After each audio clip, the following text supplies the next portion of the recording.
Los reinos perdidos 3. El reino de los dioses serpientes parte 1. Cuando Tenochtitlán alcanzó la grandeza, la capital tolteca de Tula se recordaba ya como la legendaria Toyan. Y cuando los toltecas construyeron su ciudad, Teotihuacán era ya un mito. Su nombre significa lugar de los dioses, y eso, según los relatos conservados, era lo que había sido. Se dice que hubo una época en que cayeron muchas calamidades sobre la tierra y esta cayó en la oscuridad, pues el sol dejó de aparecer. Solo en Teotihuacán había luz, pues una llama divina continuaba ardiendo allí. Los dioses, preocupados, se reunieron en Teotihuacán, preguntándose qué se podía hacer. ¿Quién gobernará y dirigirá el mundo? Se preguntaban entre sí, al verse incapaces de hacer reaparecer el sol. Pidieron un voluntario entre los dioses para que saltara dentro de la llama divina y, con su sacrificio, trajera al sol de vuelta. El dios Tecuztecatl se presentó voluntario.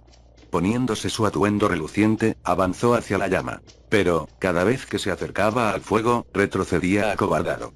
Entonces, el dios Nanahuatzin se ofreció voluntario y, sin dudarlo, se lanzó dentro del fuego. Y así, avergonzado, Tecuztecatl siguió el ejemplo. Pero fue a caer al borde de las llamas. Mientras los dioses se consumían, el sol y la luna volvieron a aparecer en los cielos. Pero, aunque ahora se podían ver, las dos luminarias se quedaron inmóviles en el firmamento. Según una versión, el sol comenzó a moverse cuando un dios le disparó una flecha. Otra versión dice que reanudó su curso después de que el dios del viento soplara sobre él. Una vez el sol volvió a ponerse en marcha, la luna comenzó a moverse también. Y así se reanudó el ciclo del día y la noche, y la tierra se salvó. Este relato está íntimamente relacionado con los monumentos más famosos de Teotihuacán, la pirámide del Sol y la pirámide de la Luna. Una versión dice que los dioses construyeron las dos pirámides para conmemorar a los dos dioses que habían sacrificado sus vidas. Otra versión afirma que las pirámides ya existían cuando tuvo lugar este acontecimiento, y que los dioses saltaron al fuego divino desde la cúspide de las pirámides. Sea cual sea la leyenda, el hecho es que la pirámide del Sol y la pirámide de la Luna se elevan aún majestuosamente hasta el día de hoy. Lo que hace solo unas décadas no eran más que montículos cubiertos de vegetación, se ha convertido hoy en una importante atracción turística, a 48 kilómetros de Ciudad de México. Elevándose en un valle circundado por montañas que hacen de telón de fondo en un escenario eterno, Fig. 10. Las pirámides obligan al visitante a levantar la vista por la pendiente, hasta las montañas que se elevan a lo lejos y los cielos que se abren por encima. Los monumentos rezuman poder, conocimiento, intención. El escenario habla de un vínculo consciente de la tierra con el cielo. Nadie puede pasar por alto la sensación de la historia, la presencia de un estremecedor pasado. Pero, ¿cuán lejos en el pasado?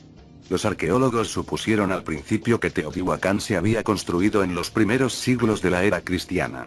Pero la fecha sigue retrocediendo.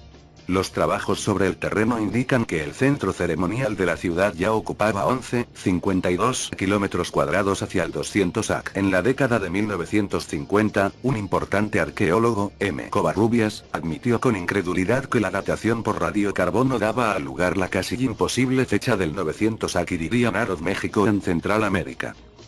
De hecho, posteriores pruebas de radiocarbono dieron la fecha de 1474 AC con un pequeño margen de error en una u otra dirección.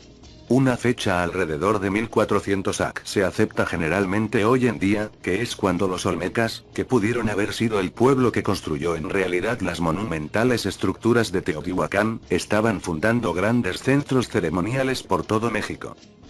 Teotihuacán experimentó varias fases de desarrollo, y sus pirámides revelan evidencias de unas estructuras internas más antiguas. Algunos expertos leen en las ruinas un relato que pudo comenzar hace 6000 años, en el cuarto milenio AC. Esto se ajustaría, ciertamente, a las leyendas aztecas que dicen que este lugar de los dioses ya existía en el cuarto sol. Después, cuando tuvo lugar el día de la oscuridad, hacia el 1400 AC, las dos grandes pirámides se levantaron hasta sus monumentales tamaños. La pirámide de la Luna se eleva en el extremo norte de este centro ceremonial, flanqueada por estructuras auxiliares más pequeñas, levantándose sobre una gran plaza. Desde esta, una amplia avenida discurre en dirección sur hasta donde alcanza la vista. La avenida también está flanqueada por santuarios, templos y otras estructuras de perfil bajo, que se cree que pudieron ser tumbas. En consecuencia, a esta avenida se le dio el nombre de Calzada de los Muertos. A unos 600 metros en dirección sur se llega a la pirámide del Sol, que se eleva en el lado oriental de la calzada, Fig. 11, más allá de una plaza y de una serie de santuarios y otras estructuras. Pasando la pirámide del Sol, y otros 300 metros más al sur, se llega a la Ciudadela, un cuadrángulo que en su lado oriental tiene la tercera pirámide de Teotihuacán, la llamada pirámide de Quetzalcóatl. Ahora sabemos que frente a la Ciudadela, al otro lado de la calzada de los Muertos, existió un cuadrángulo similar que hacía las veces de centro laico administrativo y comercial. La calzada continúa después más hacia el sur. El proyecto de planificación de Teotihuacán, dirigido por René Millón en la década de 1960, dejó sentado que esta calzada norte-sur se extendía a lo largo de casi 8 kilómetros, más larga que la más grande de las pistas de aterrizaje de los modernos aeropuertos. A pesar de su notable longitud, esta amplia avenida discurre recta como una flecha, toda una hazaña tecnológica en cualquier época. Un eje este-oeste, perpendicular a la calzada norte-sur, se extendía al este desde la Ciudadela y al oeste desde el cuadrángulo administrativo. Los miembros del proyecto de planificación de Teotihuacán se encontraron al sur de la pirámide del Sol una señal cincelada en las rocas con la forma de una cruz en el interior de dos círculos concéntricos. Una señal similar se encontró unos 3 kilómetros más al oeste, en la ladera de una montaña. Una línea que conectara a simple vista las dos señales indicaría precisamente la dirección del eje este-oeste, y los otros brazos de las cruces se corresponderían con la orientación del eje norte-sur. Los investigadores concluyeron que habían encontrado las señales utilizadas por los constructores de la ciudad.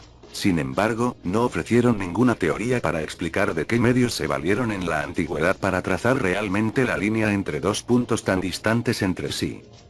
Por diversos motivos, es evidente que el centro ceremonial había sido orientado y establecido de forma deliberada. El primero de ellos es que el río San Juan, que fluye por el valle de Teotihuacán, fue desviado en el punto en el que cruza el centro ceremonial. A través de canales artificiales, se desvió el río, que iba hacia la Ciudadela y al cuadrángulo que se abre enfrente, para hacerlo exactamente paralelo al eje este-oeste y, después, con dos ángulos rectos exactos, hacerlo girar a lo largo de la avenida que lleva al oeste. El segundo hecho que indica una orientación deliberada es que ninguno de los dos ejes está señalando a los puntos cardinales, sino que están ligeramente desviados hacia el sudeste en 15 grados y medio, Fig. 11. Los estudios demuestran que esto no fue accidental, que no se debió a un error de cálculos de los antiguos constructores. A.F. Aveni, Astronomy in Ancient Mesoamerica, llama a esto orientación sagrada y señala que centros ceremoniales posteriores, como el de Tula y otros aún más lejanos, respetaron esta orientación, aunque no tuviera sentido en sus ubicaciones y en la época en la que se construyeron. La conclusión de sus investigaciones fue que, en Teotihuacán y en el momento de su construcción, la orientación se trazó para permitir la observación del cielo en determinadas fechas clave del calendario. Celia Nuttall, en un estudio entregado durante el 22º Congreso Internacional de Americanistas, Roma, 1926, sugirió que la orientación estaba ajustada al paso del Sol por el cénit del observador, que tiene lugar 2 veces al año, cuando el Sol parece moverse de norte a sur y viceversa. Si estas observaciones celestiales eran el objetivo de las pirámides, su forma definitiva, pirámides escalonadas dotadas de escalinatas que llevaban a unos supuestos templos de observación en la plataforma superior, tendría pleno sentido. Sin embargo, dado que existen fuertes evidencias que sugieren que lo que nosotros vemos ahora son las capas externas más tardías de las dos pirámides principales, y tal como las recompusieron, arbitrariamente, los arqueólogos, además, no se puede afirmar con seguridad que el objetivo original de estas pirámides no fuera otro diferente. La posibilidad, incluso la probabilidad, de que las escalinatas fueran un añadido posterior nos viene sugerida por el hecho de que el primer tramo de la gran escalinata de la pirámide del Sol está ladeado y mal alineado con la orientación de la pirámide, Fig. 12. De las 3 pirámides de Teotihuacán, la más pequeña es la pirámide de Quetzalcóatl, en la Ciudadela. Un añadido posterior fue excavado parcialmente para revelar la pirámide escalonada original. La fachada, en parte al descubierto, muestra esculturas decorativas en las que el símbolo de la serpiente de Quetzalcóatl se alterna con el estilizado rostro de Tlaloc contra un fondo de aguas onduladas, Fig. 13. Esta pirámide se atribuye a época tolteca, y es parecida a otras muchas de México. Por el contrario, las dos pirámides más grandes no tienen ningún tipo de decoración. Son de diferente tamaño y forma, y destacan por su grandeza y antigüedad. En todo esto, se parecen a las dos grandes pirámides de Gizeh, que también difieren en todos los aspectos del resto de pirámides egipcias. Las últimas fueron construidas por los faraones, mientras que las de Gizeh fueron construidas por los dioses. Quizás ocurriera lo mismo en Teotihuacán, en cuyo caso las evidencias arqueológicas avalarían las leyendas de cómo surgieron la pirámide del Sol y la pirámide de la Luna. Aunque, con el fin de permitir su uso como observatorios, las dos grandes pirámides de Teotihuacán se construyeron como pirámides escalonadas coronadas con plataformas y dotadas de escalinatas, al igual que los zigurats mesopotámicos. No hay duda de que su arquitecto estaba familiarizado con las pirámides de Gizeh en Egipto y, excepto en lo relativo a su forma exterior, emuló la singularidad de las pirámides de Gizeh. Una sorprendente similitud. Aunque la segunda pirámide de Gizeh es un poco más baja que la Gran Pirámide, sus ápices están a la misma altura por encima del nivel del mar debido a que la segunda pirámide se construyó sobre un terreno un poco más alto. Y lo mismo ocurre en Teotihuacán, donde la pirámide de la Luna, más pequeña, está construida sobre un terreno que está 9 metros más alto que el de la pirámide del Sol, dando a las dos cúspides la misma altura sobre el nivel del mar. Las similitudes son especialmente obvias entre las dos grandes pirámides. Ambas se construyeron sobre plataformas artificiales. La medida de sus lados es casi la misma. Alrededor de 230 metros en Gizeh, alrededor de 227 en Teotihuacán, y esta última encajaría limpiamente dentro de la primera, Fig. 14. Aunque estas similitudes y correspondencias nos hablen de un vínculo oculto entre los dos grupos de pirámides, no hay que ignorar la existencia de ciertas y considerables diferencias. La Gran Pirámide de Gizeh se construyó con grandes bloques de piedra, cuidadosamente tallados, acoplados y encajados sin utilizar argamasa, con un peso total de 7 millones de toneladas, y con una masa de más de 2.600.000 metros cúbicos. La pirámide del Sol se construyó con ladrillos de barro, adobe, guijarros y gravilla, dentro de una funda de toscas piedras y estuco, con una masa total de solo 283.000 metros cúbicos. La pirámide de Gizeh tiene un complejo interior de corredores, galerías y cámaras de intrincada y precisa construcción. La pirámide de Teotihuacán no parece tener estas estructuras interiores. La de Gizeh se eleva hasta una altura de 146 metros. La pirámide del Sol, incluido el antiguo templo superior, solo 76 metros. La Gran Pirámide tiene 4 lados triangulares que surgen con el difícil ángulo de 52 grados. Las dos de Teotihuacán están compuestas de niveles que descansan uno sobre otro, con lados que se inclinan hacia adentro para guardar la estabilidad, comenzando con una inclinación de 43,5 grados. Estas son diferencias significativas que reflejan las diferentes épocas y objetivos de cada grupo de pirámides. Pero en esta última diferencia se encuentra, hasta ahora ignorada por todos los investigadores anteriores, la clave para la solución de algunos enigmas. El más que empinado ángulo de 52 grados se consiguió en Egipto solo en las pirámides de Gizeh, que ni fueron construidas por Keops ni por ningún otro faraón, como demostramos en libros previos de las crónicas de la Tierra, sino por los dioses del antiguo Oriente Próximo, como balizas para el aterrizaje en su espaciopuerto de la península del Sinaí. El resto de pirámides egipcias, menores, más pequeñas, deterioradas o derruidas, sí fueron construidas por los faraones, milenios más tarde, intentando emular la escalera al cielo de los dioses. Pero ninguno consiguió el ángulo perfecto de 52 grados, y cada vez que lo intentaron, el intento terminó en catástrofe. La lección quedó aprendida cuando el faraón Snefru, hacia el 2650 AC, se agarró a la gloria de los monumentos. En un brillante análisis de los ancestrales acontecimientos, K. Mendelssohn, The Riddle of the Pyramids, sugirió que los arquitectos de Snefru estaban construyendo su segunda pirámide en Dashur cuando la primera, construida en Maidun con los 52 grados de ángulo, se les cayó. Entonces, los arquitectos cambiaron a toda prisa el ángulo de la pirámide de Dashur, que estaba a mitad de construcción, hasta los 43,5 grados, dándole a la pirámide la forma, y así el nombre, de la pirámide curva, Fig. 15a. Empeñado aún en dejar tras de sí una verdadera pirámide, Snefru se puso a construir una tercera en sus cercanías. Se la llamó la pirámide roja, por el color de sus piedras, y se levanta con un ángulo seguro de 43 medio grados, Fig. 15b. Pero en esta retirada hasta la seguridad de los 43,5 grados, los arquitectos de Snefru habían recurrido de hecho a la decisión que tomara el faraón Zoser más de un siglo antes, hacia el 2700 AC. Su pirámide, la más antigua de las faraónicas que aún sigue en pie, en Saqqara, era una pirámide escalonada que se elevaba en 6 niveles, Fi. 15C, con un accesible ángulo de 43,5 grados. ¿Es solo una coincidencia que la pirámide del Sol y la Gran Pirámide de Gizeh tengan las mismas medidas de base? Quizás. ¿Es solo por casualidad que el ángulo exacto de 43,5 grados que adoptara el faraón Zoser y perfeccionara en su pirámide escalonada fuera el mismo seguido en Teotihuacán? Lo dudamos. Mientras que un arquitecto no muy sofisticado podría conseguir un ángulo poco inclinado, digamos de 45 grados, simplemente dividiendo en dos un ángulo recto, 90 grados, el ángulo de 43,5 grados se obtuvo en Egipto a través de una sofisticada adaptación del número pi, alrededor de 3,1416, que es la relación de la circunferencia de un círculo con su diámetro. El ángulo de 52 grados de las pirámides de Gizeh precisaba de cierta familiaridad con este número. Se conseguía al darle a la pirámide una altura, A, igual a la mitad del lado, L, dividida por pi y multiplicada por 4, 230/2 igual 115/3, 14 igual 36,6 por 4 igual 146 metros de altura. El ángulo de 43,5 grados se conseguía al reducir la altura desde un múltiplo final de 4 a un múltiplo de 3. En ambos casos, hacía falta conocer pi. Y no existe absolutamente nada que indique que los pueblos de Mesoamérica lo conocieran.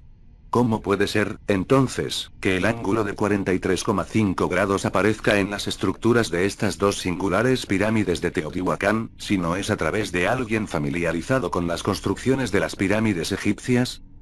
Excepto la Gran Pirámide de Gizeh, las pirámides egipcias solo tenían un pasadizo inferior, véase Fi. 15, que normalmente comenzaba no cerca del borde de la base de la pirámide y continuaba bajo ella. Habría que atribuir a una mera coincidencia la existencia de tal pasadizo bajo la pirámide del Sol. El descubrimiento, accidental, tuvo lugar en 1971, tras una época de lluvias torrenciales. Justo enfrente de la escalinata central de la pirámide, se descubrió una cavidad subterránea. En ella, había unos antiguos escalones que llevaban, unos 6 metros más abajo, a la entrada de un pasadizo horizontal. Los investigadores llegaron a la conclusión de que se trataba de una cueva natural que había sido artificialmente agrandada y perfeccionada, discurriendo bajo el lecho de roca sobre el que se asentaba la pirámide. Es evidente que la cueva original se transformó de forma intencionada, ya que el techo estaba hecho de pesados bloques de piedra y las paredes del túnel estaban enlucidas con yeso. En varios puntos a lo largo de este pasadizo subterráneo, las paredes de adobe se desvían en ángulos agudos. A casi 46 metros de la antigua escalinata, del túnel surgen dos cámaras laterales alargadas, como dos alas extendidas. Es un punto que se encuentra exactamente debajo del primer nivel de la pirámide. Desde aquí, el pasadizo subterráneo, normalmente de algo más de 2 metros de alto, continúa durante otros 60 metros. En su parte más profunda, la construcción se hace más compleja, con la utilización de diversos materiales. Los suelos, colocados por segmentos, eran de factura humana. Había también tuberías de drenaje para propósitos aún desconocidos, quizá conectadas con una corriente subterránea ahora extinta. Por último, el túnel termina bajo el cuarto nivel de la pirámide, en una zona vaciada que parece una hoja de trébol, sostenida por columnas de adobe y losas de basalto. ¿Cuál era el propósito de esta compleja estructura subterránea? Dado que las paredes tenían brechas anteriores al descubrimiento en tiempos modernos, no nos es posible decir si los restos de vasijas de arcilla, las hojas de obsidiana y las cenizas de carbón aparecidos allí pertenecen a la fase primitiva de uso del túnel. Pero la cuestión de lo que, además de la observación del cielo, se hacía en Teotihuacán, se ha visto agravada con la realización de otros descubrimientos. La calzada de los muertos parece extenderse como una pista ancha y lisa desde la plaza de la pirámide de la luna hacia el horizonte sur. Pero, en realidad, su liso curso se ve interrumpido en una sección situada entre la pirámide del Sol y el río San Juan. La pendiente total desde la pirámide de la luna hasta la pirámide del Sol está aún más acentuada en esta sección de la calzada, y un examen sobre el terreno indica con toda claridad que esta pendiente se logró gracias a un corte deliberado en la roca virgen. En total, la caída desde la pirámide de la Luna hasta un punto más allá de la ciudadela es de casi 30 metros. Aquí se crearon 6 segmentos para levantar una serie de paredes dobles en perpendicular al curso de la calzada. La corriente quizá comenzara en la pirámide de la Luna, donde se encontró un túnel subterráneo que la circundaba, enlazando de algún modo con el túnel subterráneo de la pirámide del Sol. La cadena de compartimentos podría retener o dejar ir el agua de uno a otro, hasta que al final el agua llegaría al desvío canalizado del río San Juan. ¿Sería esta corriente artificial el motivo para decorar la fachada de la pirámide de Quetzalcóatl con aguas onduladas, en un lugar de tierra adentro, a centenares de kilómetros de cualquier mar? La relación de este lugar del interior con el agua parece confirmarse con el descubrimiento de una enorme estatua de Chachiltlicue, diosa del agua y esposa de Tlaloc, dios de la lluvia. La estatua, Fig. 16, que se exhibe en la actualidad en el Museo Nacional de Antropología de Ciudad de México, se encontró de pie en el centro de la plaza que hay frente a la pirámide de la Luna. En sus representaciones pictóricas, la diosa, cuyo nombre significa Dama de las Aguas, se la mostraba normalmente con una falda de jade decorada con caparazones de caracolas. Sus adornos consistían en unos pendientes de turquesa y un collar de jade o de otras piedras verde azuladas, del cual colgaba un medallón de oro. La estatua repite el mismo atuendo y elementos decorativos, y parece que también estaba adornada con el mismo colgante de oro, incrustado en una cavidad, que fue sustraído por los ladrones. En sus representaciones pictóricas se la suele ver con una corona de serpientes, o adornada con ellas de algún otro modo, indicando con ello su pertenencia a esa dinastía de dioses serpientes de los mexicanos. Los reinos perdidos 3. El reino de los dioses serpientes parte 2. ¿Acaso Teotihuacán se diseñó y se construyó como una especie de central hidráulica en donde se utilizaba el agua para algún proceso tecnológico? Antes de responder a esta pregunta, permítanos que hagamos mención de otro desconcertante descubrimiento hecho allí.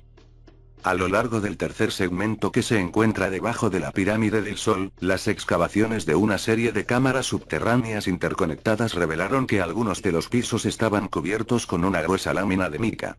Es esta una silicona cuyas propiedades especiales la hacen resistente al agua, al calor y a la corriente eléctrica. De ahí que se la haya utilizado como aislante en diversos procesos químicos, en aplicaciones eléctricas y electrónicas, y, en épocas recientes, en tecnología nuclear y espacial.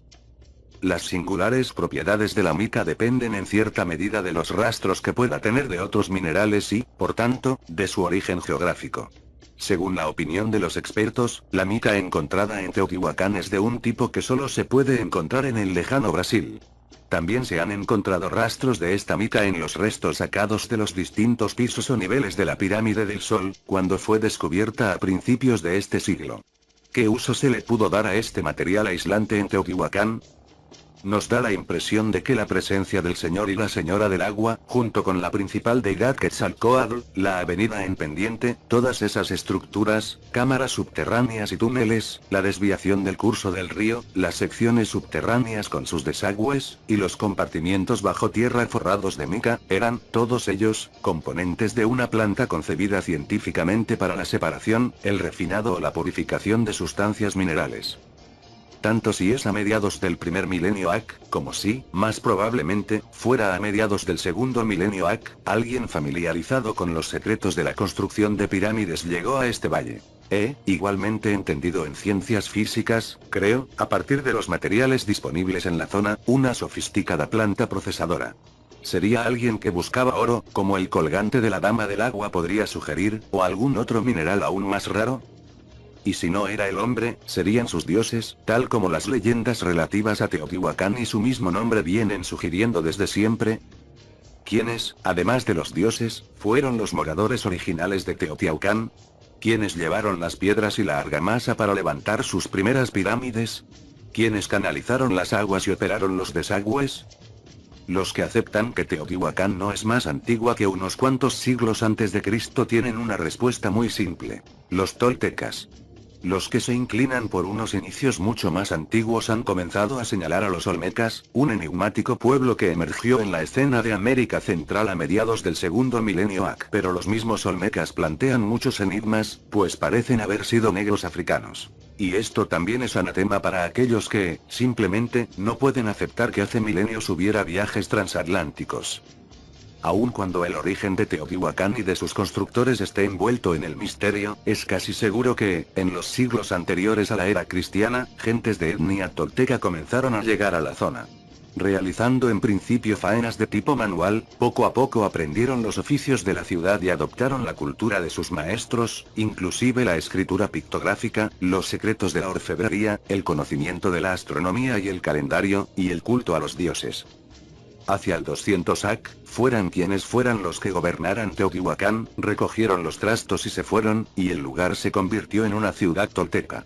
Durante siglos, fue famosa por sus herramientas, armas y objetos de obsidiana, y su influencia cultural y religiosa se extendió ampliamente. Más tarde, unos 1000 años después de haber llegado, los toltecas recogieron los bártulos y se fueron. Nadie sabe por qué.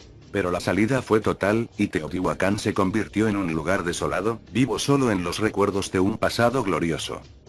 Algunos creen que este acontecimiento coincidió con la fundación de Tollan como nueva capital de los toltecas, hacia el 700 DC, lugar de asentamiento humano durante milenios a orillas del río Tula. Tollan fue construida por los toltecas como una mini Teotihuacán.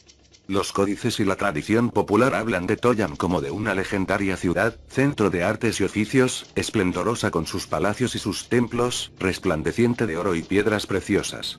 Pero durante mucho tiempo los expertos pusieron en duda su existencia, y ahora se sabe, más allá de toda duda, que Tollan sí que existió, en un lugar llamado en la actualidad Tula, a unos 80 kilómetros al noroeste de Ciudad de México. El redescubrimiento de Tollan comenzó a finales del siglo XIX, y el inicio del proceso está asociado principalmente a la figura de la viajera francesa Desirée Charnay, Les Anciennes Villes d'un Nouveau Monde. Pero no fue hasta la década de 1940 cuando comenzaron los trabajos serios de excavación, bajo la dirección del arqueólogo mexicano Jorge R. Acosta. Las obras de excavación y restauración se concentraron en el principal recinto ceremonial, que recibió el nombre de Tula Grande. Trabajos posteriores, como los de los equipos de la Universidad de Mississippi, ampliaron la zona de excavaciones. Los descubrimientos no solo confirmaron la existencia de la ciudad, sino también su historia, tal como se contaba en varios códices, especialmente en el conocido como Anales de Cuautitlán. Ahora se sabe que Tollan estuvo gobernada por una dinastía de reyes sacerdotes que afirmaban ser descendientes del dios Quetzalcóatl, y de ahí que, además de su propio nombre, llevarán también el del dios como patronímico, costumbre que también se daba entre los faraones egipcios. Algunos de estos reyes sacerdotes fueron guerreros, e intentaron expandir la soberanía tolteca. Otros estuvieron más interesados en la fe. En la segunda mitad del siglo X DC, el soberano era Tzeacatl Topiltzin Quetzalcóatl. Su nombre y su época son seguros debido a que un retrato suyo, que lleva una fecha equivalente al 968 DC, aún se puede ver grabado en una roca que domina la ciudad. Fue en esta época cuando estalló un conflicto religioso entre los toltecas. Parece que tuvo que ver con la exigencia de parte del sacerdocio de introducir sacrificios humanos con el fin de pacificar al dios de la guerra. En el 987 DC, Topiltzin Quetzalcóatl y sus seguidores dejaron Tollan y emigraron hacia el este, emulando la legendaria partida del divino Quetzalcóatl, y se asentaron en Yucatán. 2 siglos después, las catástrofes naturales y los ataques de otros pueblos consiguieron someter a los toltecas. Las catástrofes se tuvieron por señales de la ira divina, que profetizaban la caída de la ciudad. El cronista Sahagún comenta que, al final, el soberano, que muchos creen que se llamaba Uema pero que también llevaba el patronímico de Quetzalcóatl, convenció a los toltecas para abandonar Tollan. Y así, por orden suya, se fueron, aunque habían vivido allí muchos años y habían construido grandes y hermosas casas y templos y palacios, al final, tenían que partir, dejar sus casas, sus tierras, su ciudad y sus riquezas, y dado que no podían llevar con ellos toda su riqueza, enterraron muchas cosas, y aún hoy algunos de ellos las están sacando de debajo del suelo, y no sin admiración por su belleza y artesanía. Y así fue que en 1168 DC, o en sus alrededores, Tollan se convirtió en una ciudad desolada, abandonada a la podredumbre y la destrucción.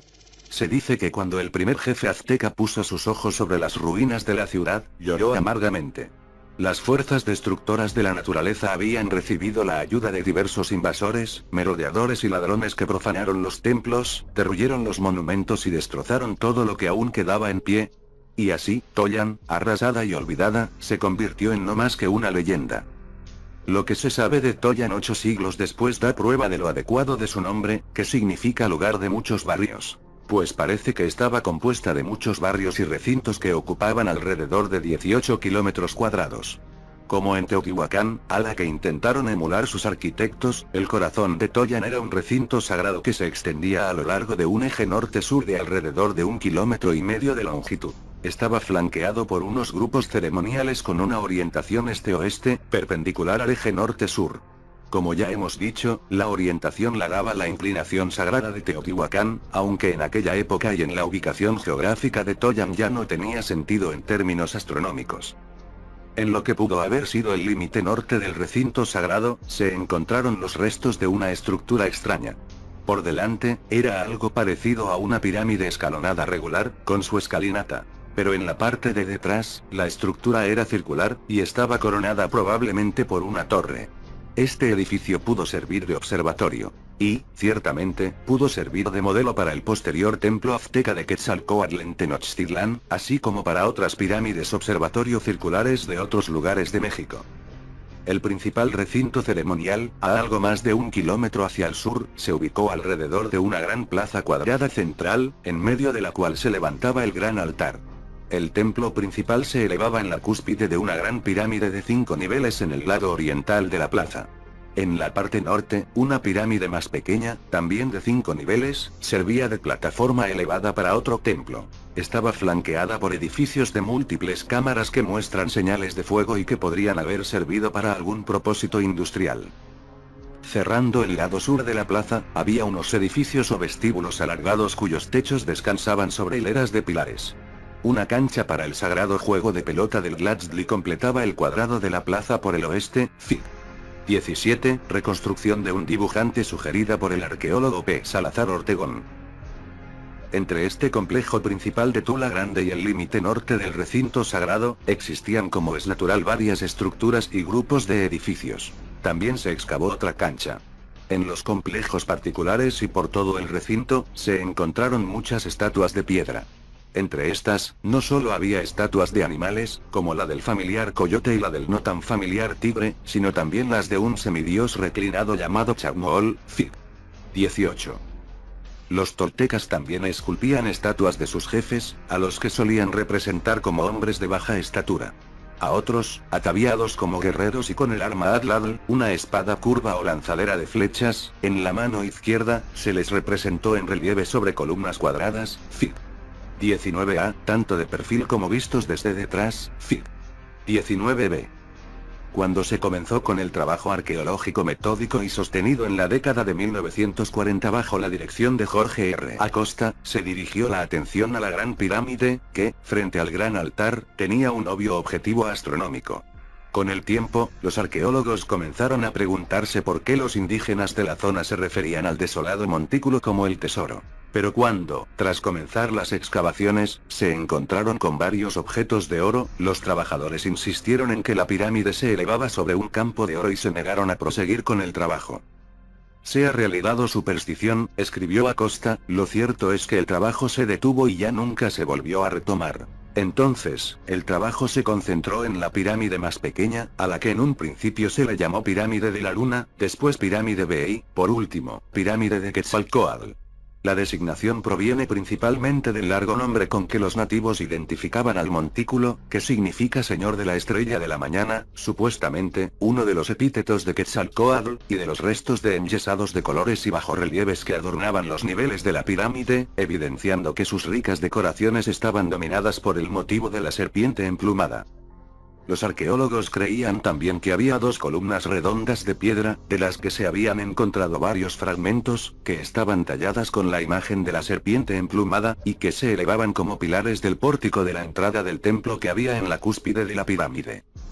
El mayor tesoro arqueológico oculto se encontró cuando los equipos de Acosta se dieron cuenta de que el lado norte de la pirámide había sido alterado en época prehispánica. Algo parecido a una rampa parecía haberse agregado en mitad de este lado en lugar de la pendiente escalonada. Excavando allí, los arqueólogos se encontraron con que había una zanja en este lado de la pirámide, que alcanzaba bastante profundidad en su interior. Y resultó que la zanja, que era tan alta como la pirámide, se había utilizado para enterrar en ella gran número de esculturas de piedra. Cuando se sacaron, se pusieron de pie y se encajaron, se hizo evidente que eran partes de las 2 columnas redondas del pórtico, de 4 columnas cuadradas que se creía que habían sostenido el techo del templo de la pirámide, y de 4 colosales estatuas de aspecto humano de más de 4 metros y medio de altura, que acabarían siendo conocidas como los Atlantes, Fig. 20. Estas imágenes, que se cree que también hicieron las veces de cariátides, esculturas utilizadas como pilastras para sostener el techo o sus vigas, fueron reerigidas por los arqueólogos en la cima de la pirámide cuando terminaron las obras de restauración. Cada uno de los atlantes, como se ve en la Fig. 21, consta de 4 secciones, que se tallaron de forma que encajaran. La sección superior conforma la cabeza de la estatua, que lleva un tocado de plumas, sujetas con una banda decorada con símbolos de estrellas. 2 objetos alargados cubren las orejas. Los rasgos faciales no son fácilmente identificables y, hasta ahora, han hecho inútil la comparación con cualquier grupo racial conocido. Pero, aunque las 4 caras tienen la misma expresión facial remota, un examen de cerca demuestra que son ligeramente diferentes e individuales. El torso está compuesto por 2 secciones. El principal rasgo de la sección superior del pecho es una gruesa coraza cuya forma se ha comparado con la de una mariposa. La parte inferior del torso tiene su rasgo principal en la zona posterior. Es un disco con un rostro humano en el centro, rodeado por símbolos aún no descifrados y, en opinión de algunos, una corona de 2 serpientes entrelazadas. La sección de abajo del todo otorga muslos, piernas y pies, con sandalias, a los gigantes. Una cinta sostiene en su lugar estos aditamentos. Bandas en los brazos, ajorcas y taparrabos completan el elaborado atuendo, véase Fig. 21. ¿A quiénes representan estas estatuas gigantes? Sus descubridores las llamaron ídolos, convencidos de que representaban a las deidades. Autores populares les llamaron atlantes, lo cual suponía que pudieran haber sido los descendientes de la diosa Atlatona, la que brilla en el agua, o que pudieran haber venido de la legendaria Atlántida. Los expertos, menos imaginativos, los ven simplemente como guerreros toltecas, que sostienen en la mano izquierda un manojo de flechas, y un atlatl en la mano derecha. Pero esta interpretación posiblemente no es correcta, pues las flechas de la mano izquierda no son rectas, sino curvas. Y hemos visto que el arma de la mano izquierda era el atlatl. Al mismo tiempo, el arma que tienen en la mano derecha, Fig. 22A, no es curva, como debería ser el atlatl. ¿Qué es, entonces? Este instrumento más bien parece una pistola en su funda, sostenida con 2 dedos. Una interesante teoría sugiere que no se trataba de un arma, sino de una herramienta, una pistola de plasma, según propuso Gerardo Levet, Misión Fatal. Levet descubrió que una de las pilastras cuadradas que representaban a jefes toltecas tenía, grabada en la esquina superior izquierda, Fig. 22b, la imagen de una persona con un zurrón a la espalda y con la herramienta en cuestión en la mano. Esta la usa como un lanzallamas para dar forma a la piedra, Fig. 22c. Esta herramienta es, incuestionablemente, el mismo instrumento que sostienen los gigantes en su mano derecha. Levet sugiere que era una pistola de alta energía que se utilizaba para tallar y grabar las piedras, e indica que estas antorchas termorreactoras se utilizaron en nuestros tiempos para esculpir el gigantesco monumento de la montaña de piedra de Georgia. La importancia del descubrimiento de Levet puede ir más allá de su propia teoría. No hace falta buscar herramientas de alta tecnología para explicar las tallas de piedra, dado que por toda América Central se han encontrado tallas y estelas de piedra, creaciones de los artistas nativos. Por otra parte, la herramienta representada puede explicar otro enigmático aspecto de Tollan. Los arqueólogos, después de examinar las profundidades de la pirámide, tras haber quitado el suelo de la rampa, descubrieron que la pirámide externa y visible estaba construida sobre otra pirámide oculta, más antigua, cuyos escalonados niveles se encontraban a alrededor de 2,5 metros de distancia de cada lado. También descubrieron las ruinas de unos muros verticales que sugerían la existencia de cámaras interiores y pasadizos dentro de la pirámide más antigua, pero no se profundizó en estas pistas.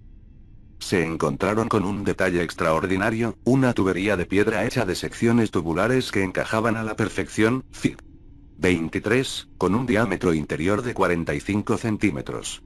Aquella larga tubería estaba instalada en el interior de la pirámide, en el mismo ángulo de la pendiente original, y discurría a través de toda su altura. Acosta y su equipo supusieron que la tubería habría servido para drenar el agua de lluvia. Pero esto se podría haber hecho sin una instalación interna tan complicada, y con sencillas tuberías de arcilla, en lugar de con aquellas secciones de piedra esculpidas con tanta precisión. La posición y la pendiente del extraño, si no único, artilugio tubular era obviamente parte del plano original de la pirámide, y se integraba en el objetivo de la estructura. El hecho de que las ruinas de los edificios adyacentes, con muchas cámaras y plantas, sugieran algún proceso industrial, y el hecho también de que, en la antigüedad el agua del río Tula se canalizara para que discurriera por estos edificios aumenta las posibilidades de que en este lugar, al igual que en Teotihuacán, hubiera tenido lugar algún tipo de proceso de purificación o refinado en un período ciertamente primitivo. ¿Y no sería oro el mineral que se buscaba? Que los talantes estuvieran en posesión de herramientas de alta tecnología hace más de 1000 años en el centro de México, plantea la cuestión de quiénes eran. Ciertamente, a juzgar por sus rasgos faciales, no eran de América Central. Y probablemente eran dioses, y no hombres mortales, si el tamaño de las estatuas es un indicio de veneración, pues junto a estas figuras gigantes se erigieron las columnas cuadradas en las cuales aparecían, a tamaño natural, las imágenes de los gobernantes toltecas. El hecho de que, en algún momento de la época prehispánica, las colosales imágenes fueran desmontadas, bajadas cuidadosamente a las entrañas de la pirámide y enterradas allí, supone cierto grado de santidad. De hecho, todo viene a confirmar la afirmación de Sahagún, citado antes, de que, cuando los toltecas abandonaron Tollán, enterraron muchas cosas, algunas de las cuales, aún en la época de Sahagún, se sacaron de debajo de tierra y no sin admiración por su belleza y artesanía. Los arqueólogos creen que los 4 atlantes se erigían en la cima de la pirámide de Quetzalcóatl, dando soporte al techo del templo que había allí, como si estuvieran sosteniendo un dosel celestial. Este es el papel que jugaban en las creencias egipcias los 4 hijos de Horus, que sostenían el cielo en los 4 puntos cardinales. Según el libro de los muertos egipcio, eran estos 4 dioses, que conectaban cielo y tierra, los que acompañaban al faraón fallecido hasta una escalera sagrada desde donde ascendería al cielo para la otra vida eterna. Esta escalera al cielo se representó jeroglíficamente como una escalera sencilla o doble, representando la última una pirámide escalonada, Fig. 24a. Era solo una coincidencia que el símbolo de la escalera decorara las paredes alrededor de la pirámide de Tollán y se convirtiera en el principal símbolo iconográfico azteca, Fig. 24b. En el centro de todo este simbolismo y estas creencias religiosas de los pueblos nahuatlacas estaba su dios héroe, dador de todos sus conocimientos, Quetzalcóatl, la serpiente emplumada. Pero se podría preguntar, ¿qué era una serpiente emplumada, si no fuera una serpiente que, a semejanza de un pájaro, tuviera alas y pudiera volar? Y si esto es así, la idea de Quetzalcóatl como serpiente emplumada no sería otra que la idea egipcia de la serpiente alada, Fig. 25, que facilitaba la transfiguración del faraón fallecido para el reino de los dioses imperecederos. Además de Quetzalcóatl, el panteón náhuatl estaba lleno de deidades asociadas a las serpientes. Cihuacóatl era la serpiente hembra. Coatlicue era la de la falda de serpientes. Chicomecoatl era 7 serpiente. Ecacoamixtli era nube de serpientes del viento, etc. Al gran dios Tlaloc se le representó frecuentemente con la máscara de una serpiente doble. Y así, inaceptable como solo esto podría ser para los expertos pragmáticos, la mitología, la arqueología y el simbolismo llevan a la inevitable conclusión de que el centro de México, si no toda América Central, fue el reino de los dioses serpiente, los dioses del antiguo Egipto.